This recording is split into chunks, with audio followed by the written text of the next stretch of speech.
Welcome students, 12th class unit first solid state. आज हम check करते हैं आपकी फर्स्ट प्रीवियस नॉलेज को। जैसे लास्ट वीडियोस में आपको मैं करवा चुकी हूँ, क्रिस्टलाइन सॉलिड्स क्या होते हैं, नॉन क्रिस्टलाइन सॉलिड्स क्या होते हैं, types of the crystalline solids. तो first of all student, you tell me the differentiation between the different types of the crystalline solids on the basis of their binding energy. As we know, the types of the crystalline solids are of 4 type और वो 4 types आपके पास कौन कौन से थे? Molecular, ionic, covalent and metallic. अब इन चारों को आपने डिफ्रेंशिएट करना है किसके बेसिस पर? On the basis of binding energy. Binding energy क्या होगी? वो एनर्जी जो बाइंड करके रखती है इनके कॉन्स्टिट्यूएंट एटम्स या पार्टिकल्स को together in a particular crystalline shape. तो मॉलिक्यूलर सॉलिड्स में जो आपके पास है बाइंडिंग एनर्जी वो बहुत कम होती है, means it is less than 40 kilojoule per mole. हमने इसमें सबसे कम एनर्जी को मेंशन किया है, अभी आगे आपको पता चलेगा डिफरेंस की। ऐसा क्यों? क्योंकि मॉलिक्यूलर सॉलिड्स के अंदर जो फोर्सेस ऑफ अट्रैक्शंस थी, यानी कि जो बाइंडिंग फोर्सेस थी, वो कैसी थी? बहुत ज्यादा weak, like dispersion forces, dipole dipole और hydrogen bonding. In case of ionic solid binding energy maximum होती है। रीजन? क्योंकि आयनिक सॉलिड्स के केस में क्या होती है? Strong electrostatic forces of attraction, और इसकी वैल्यू नियरली आपके पास कितनी होती है? 400 से 4000 किलो जूल पर मोल।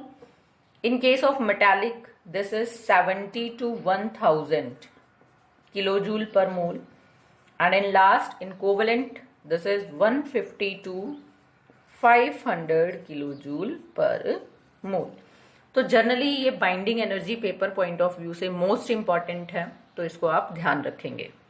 सेकेंडली जो इंपॉर्टेंट क्वेश्चन आता है, जितना पोर्शन हम कर चुके हैं उनमें से आपको दे देते हैं डिफरेंशिएट करना डिफरेंट टाइप्स ऑफ सब्सटेंसेस को इन द मोर्फस और एमोर्फस सॉलिड्स में।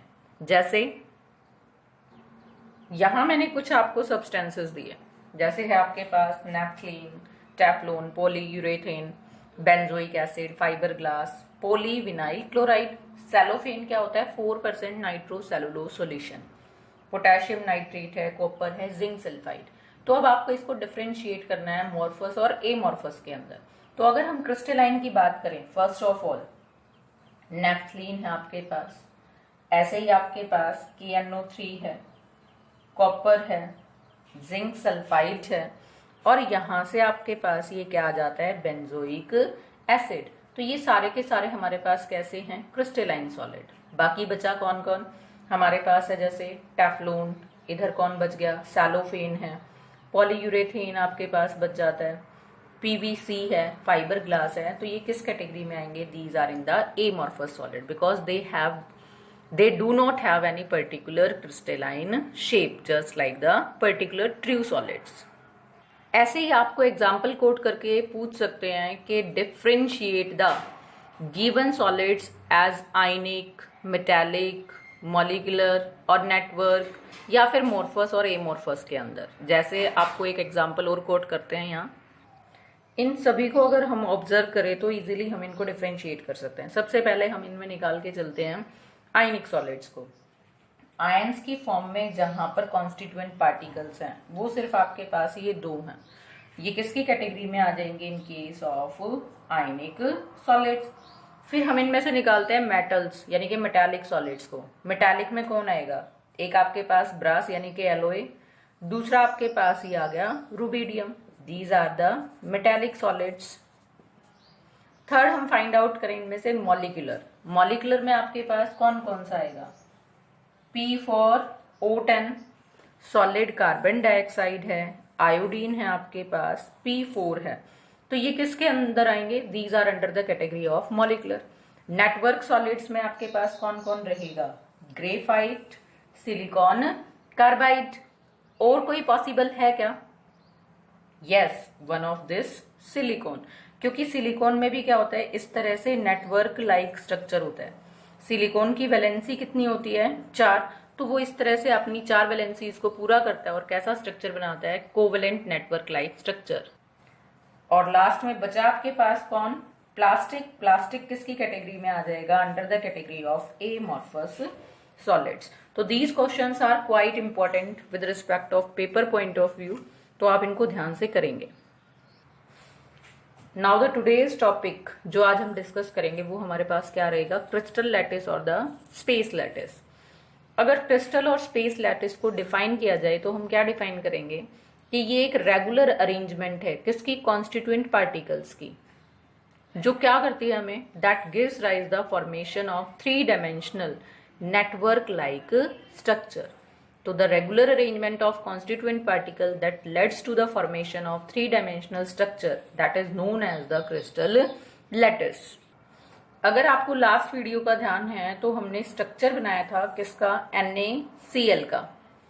NaCl के स्ट्रक्चर को जब हमने ड्रॉ किया तो वहां पर हमारे पास क्या था, cubic structure in a three dimensional view. Basically तो इसके अंदर क्या है, एक क्यूब है। अब इसको हम 3 डायमेंशनल क्यों बोलते हैं, क्योंकि एक एक्सिस आपकी ये इधर गई, दूसरी एक्सिस ये, और तीसरी एक्सिस आपके पास ये वाली। तो जब किसी स्पेस में स्ट्रक्चर को हम एक्सप्लेन करते हैं with respect to the 3 axis, तो वो क्या बन जाता है, 3D मीन्स 3 डायमेंशनल। अगर हम इसको फर्दर एक्स्ट्रापोलेट करके बनाते हैं इस तरह से,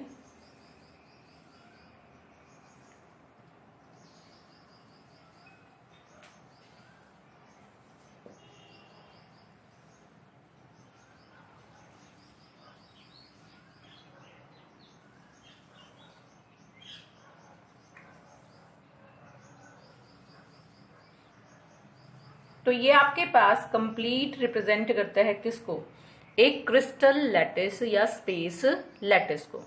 अब इसको बनाने में हमने 3 एक्सिस को यूज किया, इसीलिए ये कैसा है, 3 डायमेंशनल। लेकिन अगर हम इसको ध्यान से देखते हैं तो ऐसा नहीं है कि ये क्रिस्टल लैटिस स्ट्रक्चर यहीं पर खत्म हो जाएगा। आप इसको फर्दर एक्सटेंड कर सकते हो इन तीनों एक्सिस के अलोंग। मीन्स हमने तो एक छोटा सा पोर्शन यहां पर आपको इंडिकेट किया है। अगर हम यहाँ पर पार्टिकल्स को एडजस्ट करें या उनकी पोजीशंस को ऑक्यूपाई कराएं, तो मैंने इस तरह से इनको क्या शो किया, दीज आर द पार्टिकल्स। जितनी पॉसिबल पोजीशंस हैं वहां पर मैंने किसको एडजस्ट किया, पार्टिकल्स को।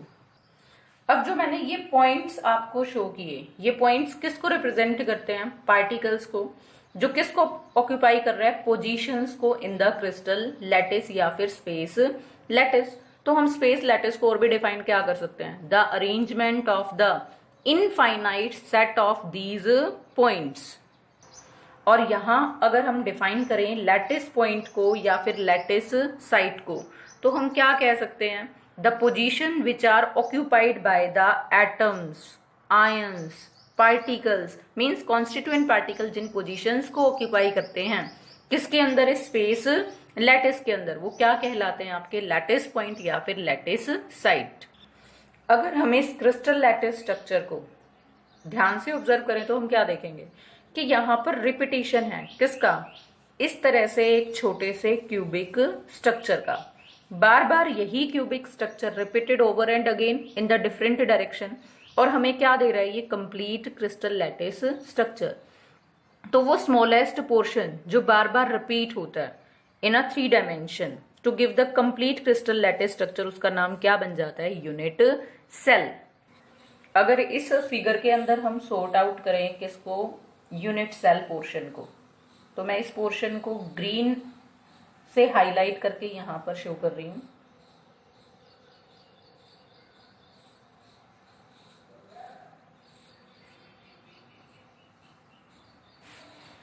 अगर आप ध्यान से देखेंगे तो एक ग्रीन से हाईलाइटेड पोर्शन अपर साइड है, और यहाँ ये ब्लैक डॉट्स वाला भी क्यूब, यानी कि जो ब्लैक लाइन से इंडिकेट है, ये पीछे की तरफ है। मींस अगर इस पूरे स्ट्रक्चर के अंदर हम शो करें कि कितने क्यूबिक हैं स्ट्रक्चर, तो एक क्यूब आपका ये फ्रंट साइड, ऐसे ही एक फ्रंट साइड, सेम ऊपर वाले पोर्शन में एक, इधर आपका राइट साइड पोर्शन में एक, तो टोटल 4 क्यूब हैं जो फ्रंट पर हैं और 4 क्यूब कहां पर हैं, आपके बैक साइड पर।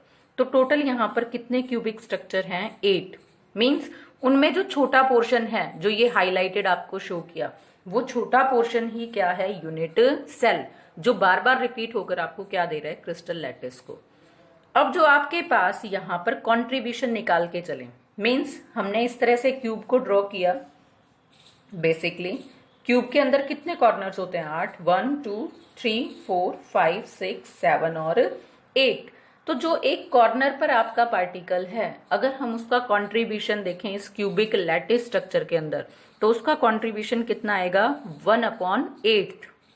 मीन्स 1/8 पार्ट उसका कंट्रीब्यूशन शो करेगा इस कंप्लीट क्रिस्टल लैटिस के अंदर।